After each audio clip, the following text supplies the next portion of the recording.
oi no masih no duna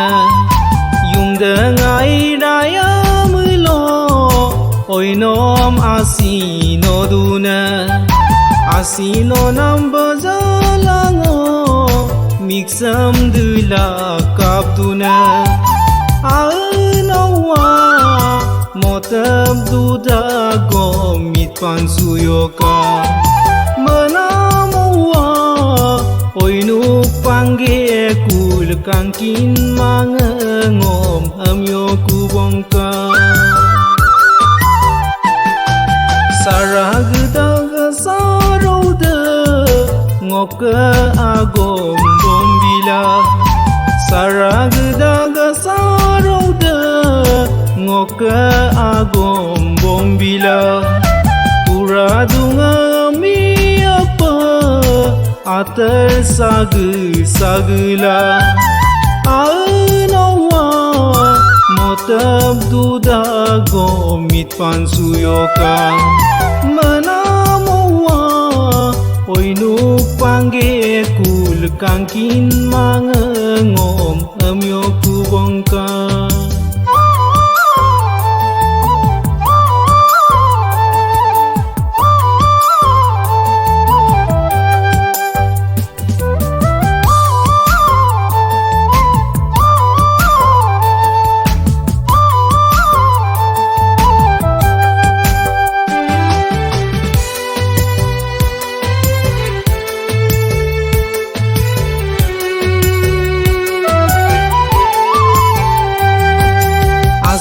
Sinarang-arang ubong matin katin sunana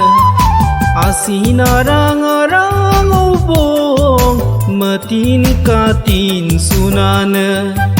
mebom sunama no no ngoka sina turnana ainawa motab duda gom palulangka menamuwa asinaro ayang toluk tulangka yumam manyi ngobo nomong oya kasuda yumam manyi ngobo nomong oya kasuda yorana terkin sulangkul nama malang geluda ainawa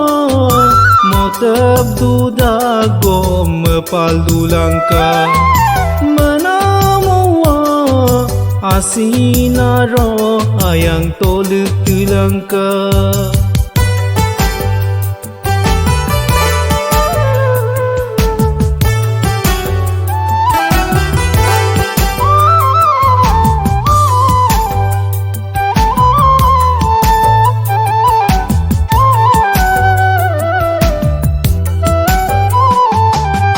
Azonarung ladelono asin mapol yirdupa Azonarung ladelono asin mapol yirdupa ngokaluna magondamno asin mitpandung kupa ainawa motab duda gom palulangka menamuwa asinaro ayang toluk tulangka oi no ngokep gemadopa toya tulagu tuya oi no ngokep gemadopa toya tulagu tuya mit pandungku amelodan oke sulang osia ainawa motab duda gomit pansuyoka menamuwa oi nu pangge kul kangkin mangengom amyo kubongka kangkin mange